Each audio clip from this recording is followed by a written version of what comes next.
ভিডিওটা উপরে টান দেন না। আমি এখন যে কথাটা বলবো, আল্লাহ পাক বান্দাকে বেহেশতে নেওয়ার জন্য জিম্মাদারি হয়ে যাবেন। কোন আমলটি করলে আমি সেটা বলবো। আপনি যদি ভিডিও টান দেন তাহলে জানবেন কীভাবে ভাই। আর আপনি জানার পরে অবশ্যই শেয়ার করে দিবেন, লাইক করে দিবেন, কমেন্ট করবেন। কেননা আপনার শেয়ারের মাধ্যমে লক্ষ লক্ষ মানুষ, লক্ষ লক্ষ আল্লাহর বান্দারা এই আমলটা জানতে পারবে, আল্লাহ কবুল করলে বেহেশতে যেতে পারবে।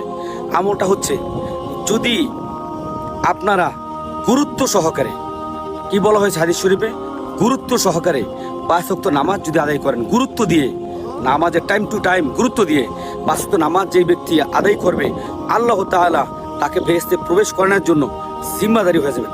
সুবহানাল্লাহ। এর জন্য বেশি বেশি শেয়ার করে দিয়েন, যাতে আমার ভাইয়েরা, আমার বোনেরা জানতে পারে।